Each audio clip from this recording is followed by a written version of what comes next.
ओम शांति। रूहानी बच्चों से रूहानी बाप रूह रिहान कर रहे हैं। वह ऐसे कहेंगे, रूहानी बाप बच्चों को राजयोग सिखा रहे हैं। तुम आए हो बेहद के बाप से राजयोग सीखने, इसलिए बुद्धि चली जानी चाहिए बाप की तरफ। यह है परमात्म ज्ञान आत्माओं के प्रति। भगवान उवाच शालिग्रामों प्रति। आत्माओं को ही सुनना है, इसलिए आत्म अभिमानी बनना है। आगे तुम देह अभिमानी थे। इस पुरुषोत्तम संगम युग पर ही बाप आकर तुम बच्चों को आत्म अभिमानी बनाते हैं। आत्म अभिमानी और देह अभिमानी का फर्क तुम समझ गए हो। समझ गए ना हम सब बच्चे? बाप ने ही समझाया है, आत्मा ही शरीर से पाठ बजाती है। पढ़ती आत्मा है, शरीर नहीं। पढ़ती आत्मा है, शरीर नहीं। परंतु देह अभिमान होने के कारण समझते हैं फलाना पढ़ाते हैं। देह अभिमान है ना, तो समझते हैं फलाना पढ़ाते हैं। तुम बच्चों को जो पढ़ाने वाला है ना, वह है निराकार। जो तुमको पढ़ा रहे हैं वह है निराकार। उनका नाम है शिव। शिव बाबा को अपना शरीर नहीं होता और सब कहेंगे मेरा शरीर। ये किसने कहा? आत्मा ने। ये मेरा शरीर है। ये कौन कह रही है? आत्मा। बाकी वे सब हैं जिस्मानी पढ़ाइयाँ। अनेक प्रकार की उसमें सब्जेक्ट होती हैं। बीए आदि कितने नाम हैं, उसमें एक ही पढ़ाई है। पढ़ाई भी एक ही पढ़ाते हैं, पढ़ाते भी एक ही हैं। एक ही बाप आकर पढ़ाते हैं, तो बाप को ही याद करना पड़े। हमको बेहद का बाप पढ़ाते हैं। उनका नाम क्या है? उनका नाम है शिव। ऐसे नहीं कि नाम रूप से न्यारा है। मनुष्यों का नाम शरीर पर पड़ता है, कहेंगे फलाने का यह शरीर है। वैसे शिव बाबा का नाम नहीं है, मनुष्यों के नाम शरीर पर है। एक ही निराकार बाप है जिसका नाम है शिव। समझे? उनका नाम है शिव और हम सब आत्माओं का नाम जो है वो शरीर पर पड़ता है। एक ही परमात्मा है जिसका नाम शिव है। ये वंडरफुल बात है। निराकार बाबा का नाम शिव है और हम सब आत्माओं का नाम शरीर पर है। हम आत्माओं के कोई नाम नहीं है, आत्मा है, लेकिन परम पिता परमात्मा का नाम है शिव।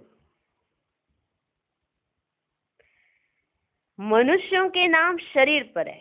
एक ही निराकार बाप है जिसका नाम है शिव। जब पढ़ाने आते हैं तो भी नाम शिव ही है। यह शरीर तो उनका नहीं है। भगवान एक ही होता है, 10-12 नहीं। भगवान एक ही होता है, 10-12 भगवान नहीं होते। इसलिए कई कहते हैं आपका कौन सा भगवान है? आपके कौन से भगवान है? वो इष्ट देव देवियों को ही कह देते हैं कि हमारे ये भगवान है, हमारे ये भगवान है। अच्छा, आपके ये है? हाँ, हमारे ये। तो भगवान तो एक ही होता है, 10-12 नहीं। वह है ही एक। फिर मनुष्य उनको 24 अवतार कहते हैं। बाप कहते हैं मुझे बहुत भटकाया है, मुझे बहुत भटकाया है। परमात्मा को ठीक कर भीतर सब में कह दिया है। जैसे भक्ति मार्ग में खुद भटके है ना, वैसे मुझे भी भटकाया है। ड्रामानुसार उनके बात करने का ढंग कितना शीतल है। बात करने का ढंग कितना शीतल है। समझाते हैं मेरे ऊपर सबने कितना अपकार किया है, मेरी कितनी गलानी की है। मनुष्य कहते हैं हम निष्काम सेवा करते हैं, हम निष्काम सेवा करते हैं। बाप कहते हैं मेरे सिवाय कोई निष्काम सेवा कर ही नहीं सकता, कर ही नहीं सकता। तो करते कहाँ से?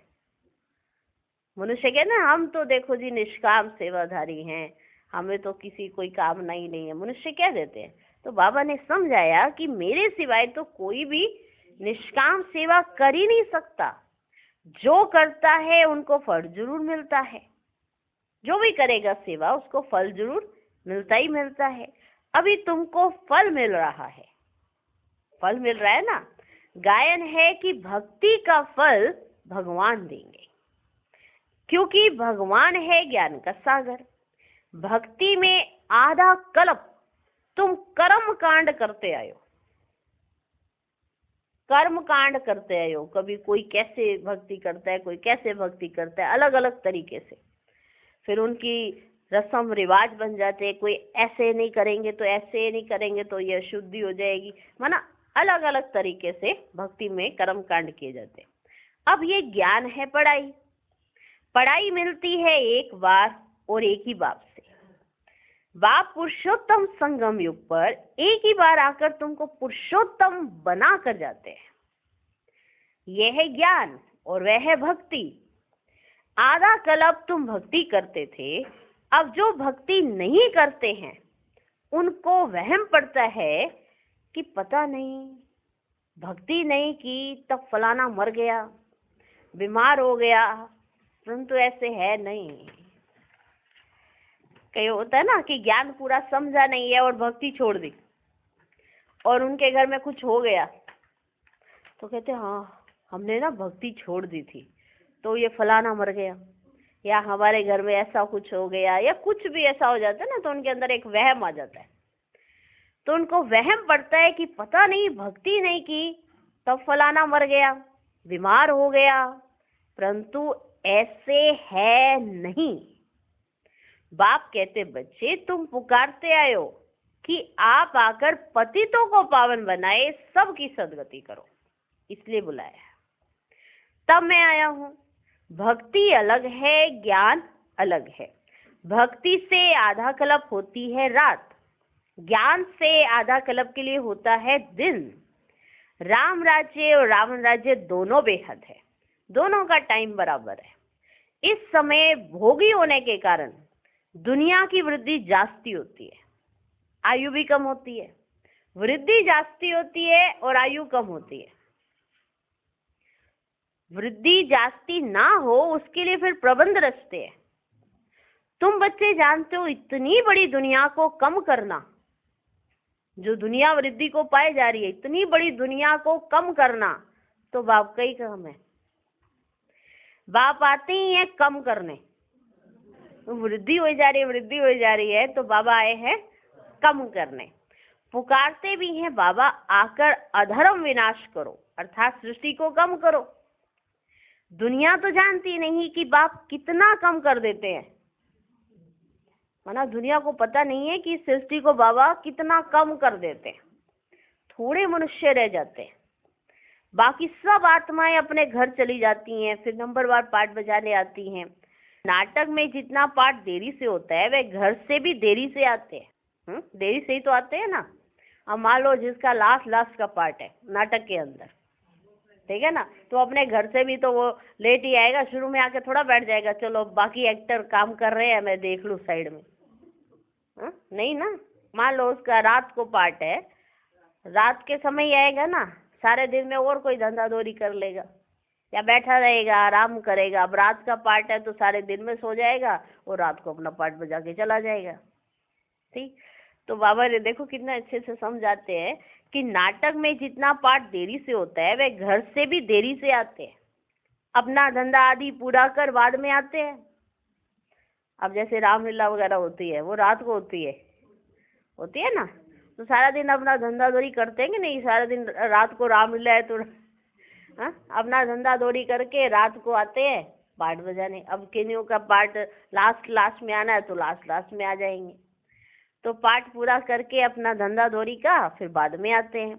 नाटक वाले भी अपना धंधा करते हैं, फिर समय पर नाटक में आ जाते हैं पार्ट बजाने। दिन में अपना काम काज करते हैं और जब उनके पार्ट का समय होता है तो आ जाते हैं पार्ट बजाने। तुम्हारा भी ऐसे ही है। पिछाड़ी में जिनका पार्ट है वह पिछाड़ी में आते हैं, जो पहले शुरू के पाठधारी हैं वह सत्युग के आदि में आते हैं। सत्युग आदि में आएंगे जिनका शुरू का पार्ट है, और जिन्होंने लास्ट तक रहना है। ये भी नहीं कि शुरू का बजाए और फिर चले गए वापस, ऐसा नहीं। जिनकी स्टार्टिंग है वो अंत भी करते हैं। जो आदि करेंगे वो अंत करेंगे। तो जिनका सत्युग का आदि का पार्ट है तो बीच में भी सारा पार्ट होता है उनका, तो शुरू से लेकर लास्ट तक उनको रहना होता है, फिर लास्ट में जाएंगे। तो जैसे शुरू शुरू के पार्टधारी हैं वे सत्युग आदि में आते हैं। पिछाड़ी वाले देखो तो अभी आते ही रहते हैं, तार टालियां पिछाड़ी तक आती रहती हैं, है ना। कभी कोई टाली निकल जाती है, कभी कोई टाली निकल जाती है, इसका मतलब आते ही जा रहे हैं।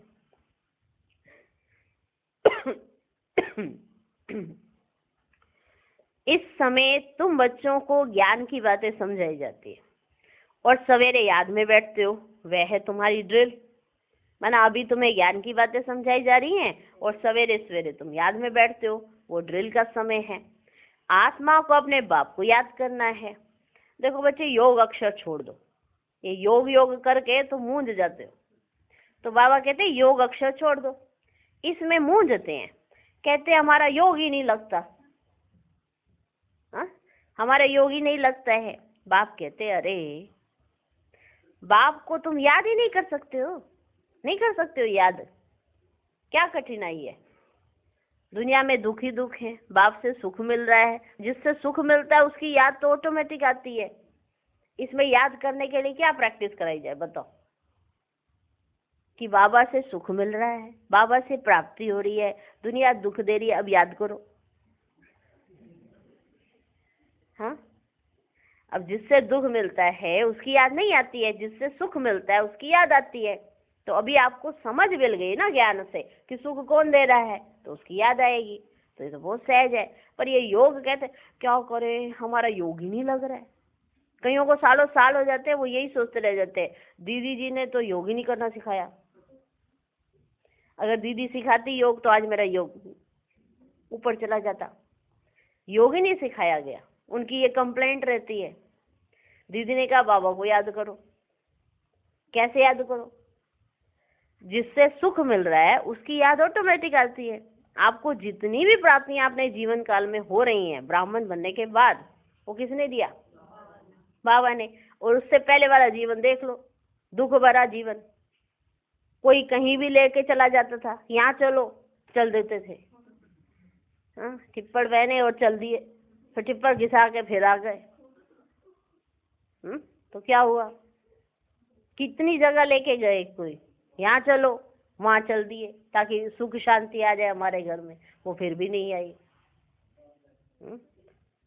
कोई कहीं ले गया, कोई कहीं ले गया, कोई कहीं ले गया, कारण सुख शांति आ जाए, पर वो फिर भी नहीं आ रही थी। ये तो बाबा मिला तो मिली असली सुख और शांति।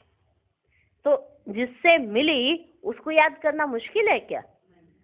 हमेशा ये याद रखो कि आपको पूरा जो भी आपके जीवन काल में मिल रहा है वो किससे मिल रहा है? सिवाय बाप के कोई दे ना सके। कोई भी मनुष्य आत्मा आपको फुलफिल नहीं कर सकती, नहीं दे सकती। तो क्या करोगे? तमन्नाएं रखते रहोगे, और वो नहीं करेगा तो फिर क्या होगा? नाराज होते रहोगे।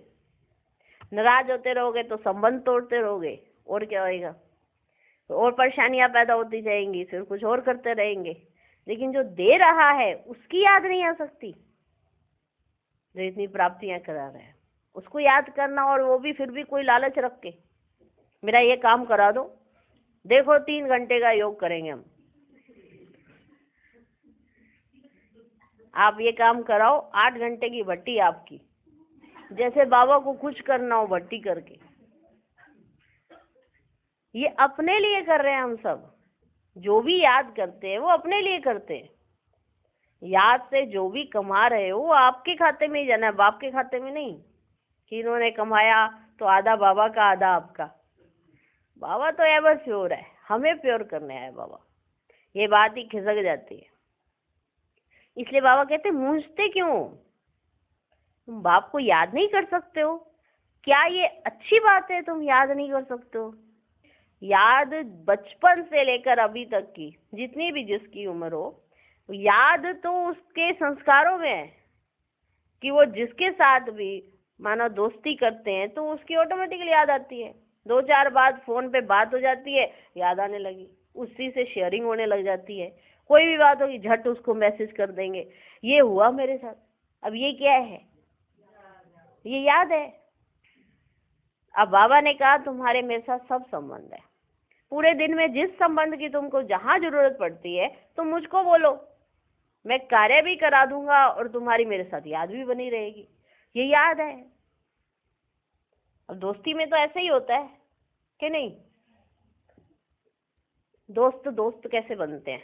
आपने सोचा ये अच्छा दोस्त बन सकता है, आपने एक बार बात की, उसने पलट के रिस्पॉन्स दिया, चलो अच्छा नंबर लिया, शेयरिंग होने लगी, आपने अपने जीवन का सुनाया, उसने अपने जीवन का सुनाया, इम्प्रेसिव लगा कि हाँ नहीं इसका तो जीवन मेरे जीवन से मिलता जुलता है, दोनों के हमारे संस्कार भी मिलते हैं, चलो बातचीत होने लगी। अपनी प्रॉब्लम उससे शेयर की, उसने थोड़ा एक बार सोल्यूशन कर दिया, वाह ये तो मेरा बेस्ट फ्रेंड हो गया।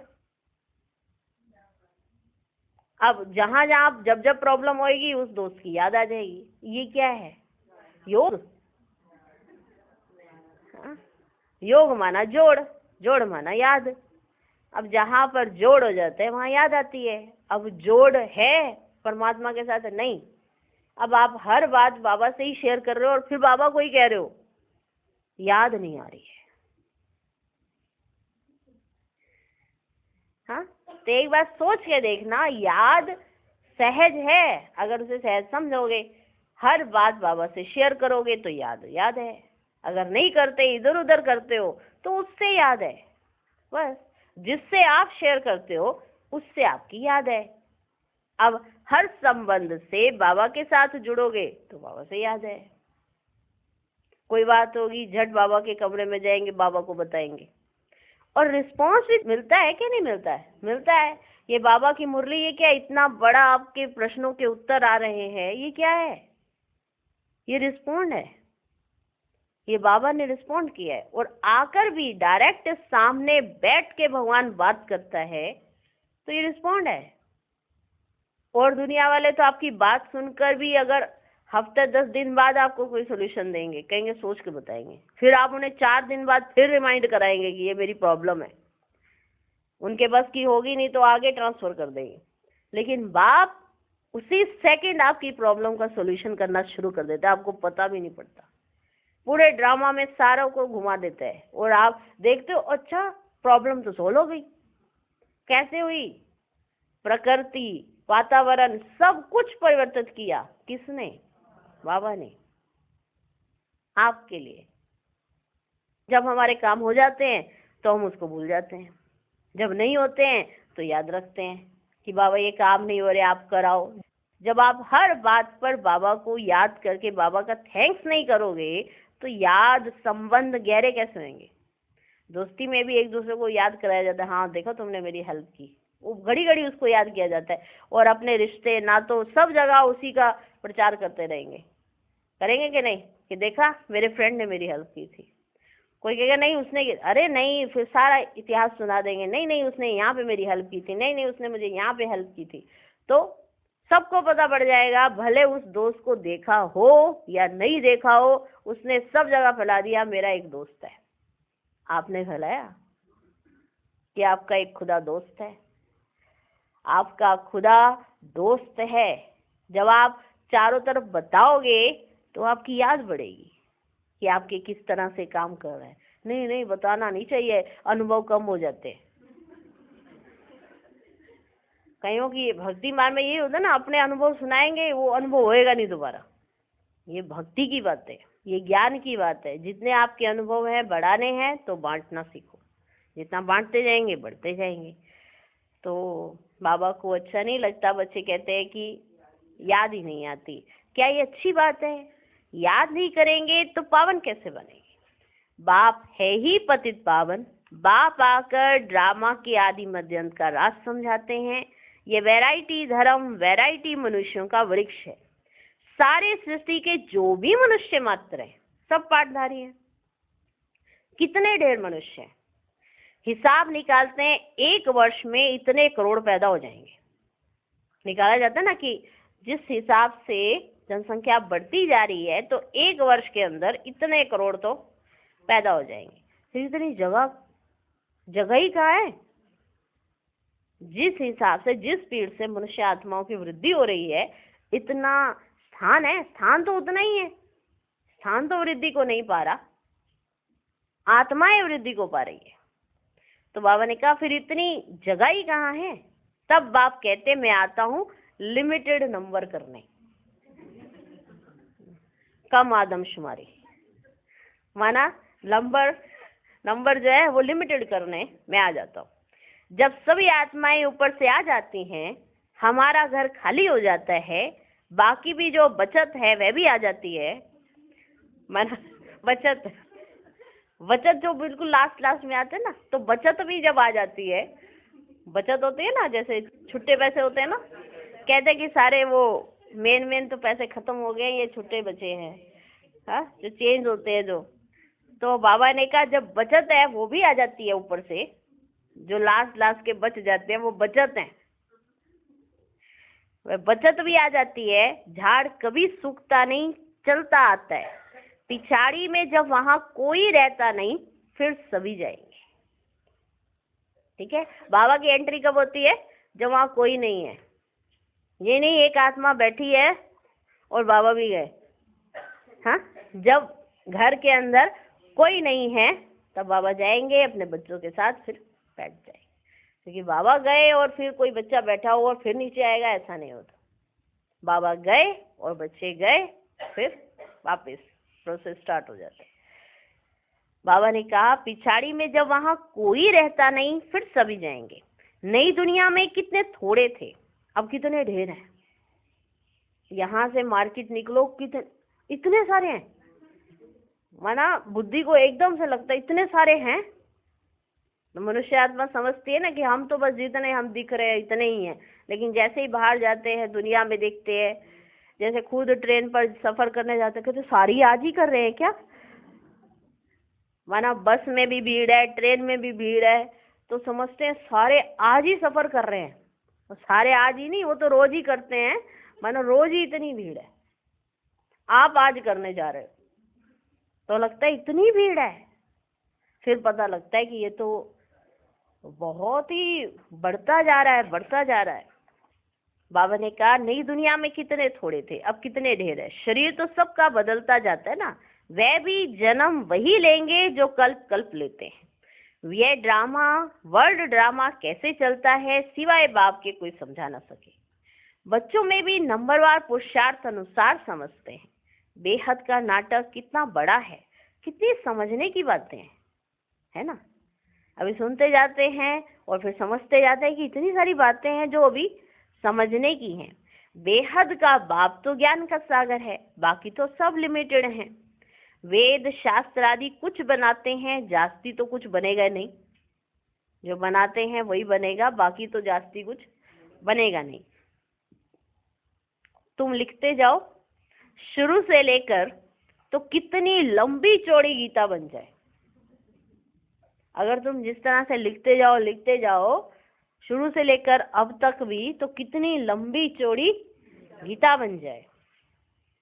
सब छपता जाए, अगर सबका सब छपता जाए तो मकान से भी बड़ी गीता बन जाए। ना आपका मकान है, इससे भी बड़ी गीता बन जाए।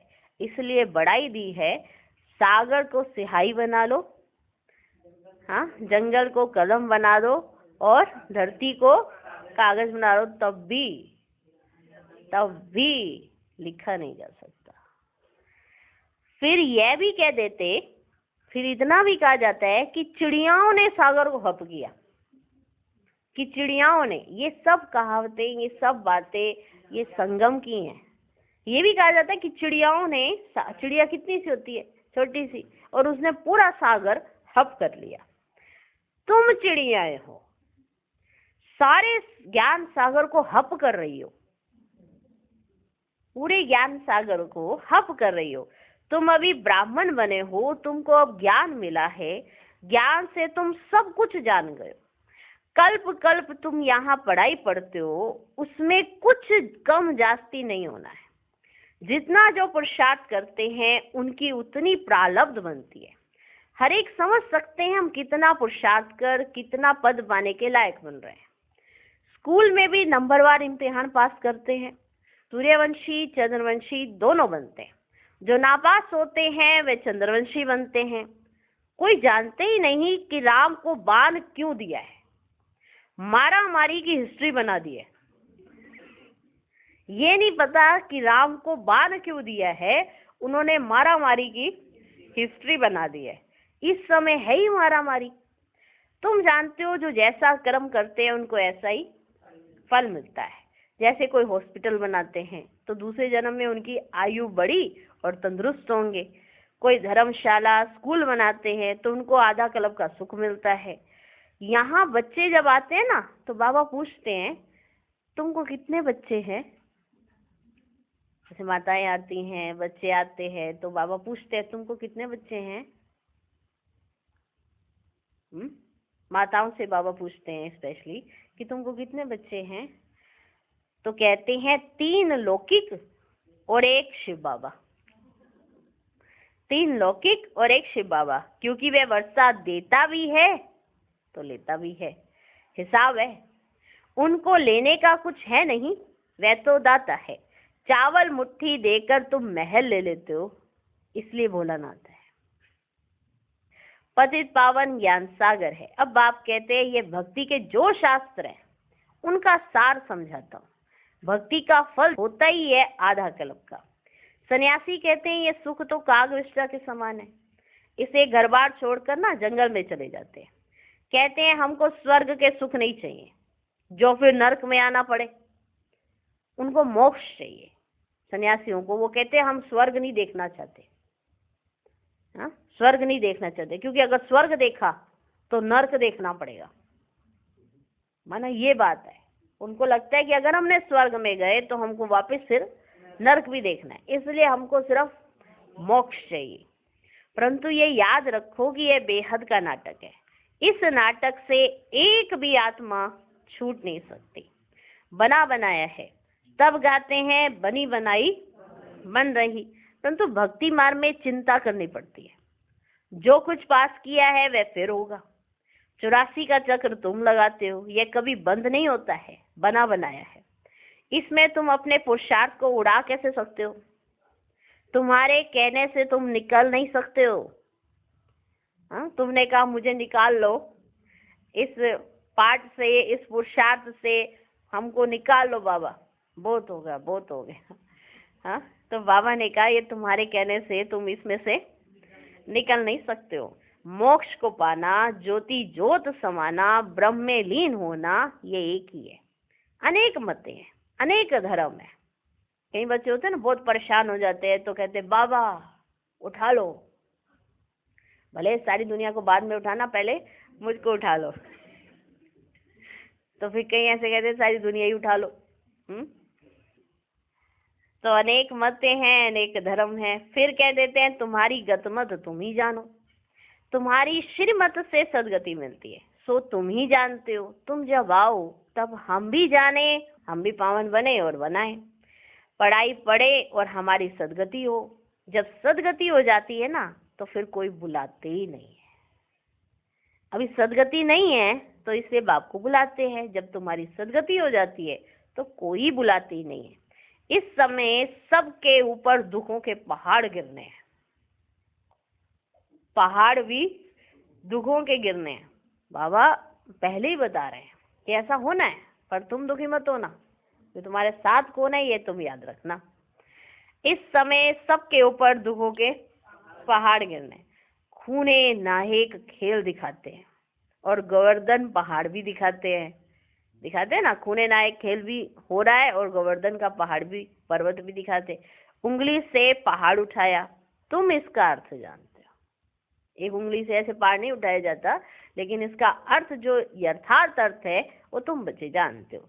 तुम थोड़े से बच्चे इस दुखों के पहाड़ को हटाते हो, इस दुखों के पहाड़ को तुम हटाते हो, दुख भी सहन करते हो। तुमको वशीकरण मंत्र सभी को देना है।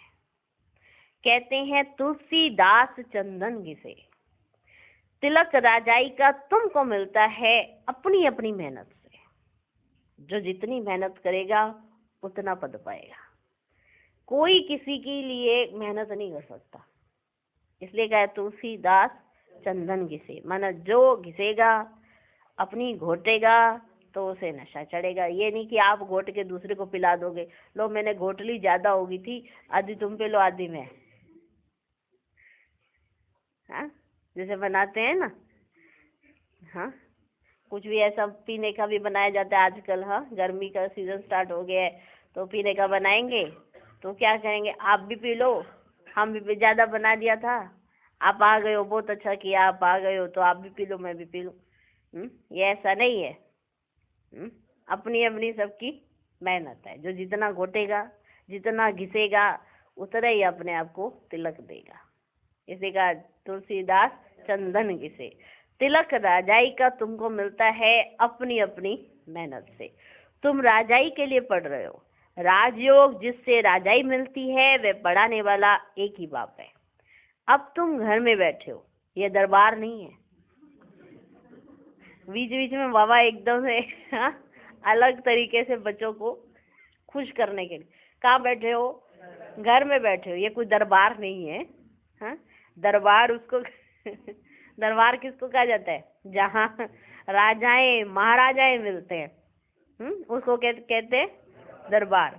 ये पाठशाला है, स्कूल है, घर है, ये पाठशाला है। समझाया जाता है यहाँ पे, कोई ब्राह्मणी विकारी को नहीं ले आ सकती है, कोई ब्राह्मणी विकारी को नहीं ले आ सकती है। पतित वायुमंडल को खराब करेंगे, इसलिए अलाउ नहीं करते हैं। जब पवित्र बने तब अलाउ किया जाए। अभी कोई कोई को अलाउ करना पड़ता है। अगर यहाँ से जाकर पतित बने तो धारणा नहीं होगी। यह हुआ अपने आप को श्रापित करना, अपने आप को श्रापित करना। विकार है ही रावण की मत, राम की मत छोड़ रावण की मत से विकारी बन पत्थर बन पड़ते हैं। ऐसी गरुड़ पुराण में बहुत रोचक बातें लिख दी है। बाप कहते हैं मनुष्य मनुष्य ही बनता है, जानवर नहीं बनता, जानवर आदि नहीं बनता। पढ़ाई में कोई अंधश्रद्धा की बात ही नहीं होती। तुम्हारी ये पढ़ाई है, स्टूडेंट पढ़कर पास होकर कमाते हैं। अच्छा, मीठे मीठे सिकिलधे बच्चों प्रति माता पिता बाप दादा का याद प्यार और गुड मॉर्निंग। रूहानी बाप की रूहानी बच्चों को नमस्ते। हम रूहानी बच्चों के भी रूहानी बाप को नमस्ते नमस्ते नमस्ते। Good morning good morning good morning.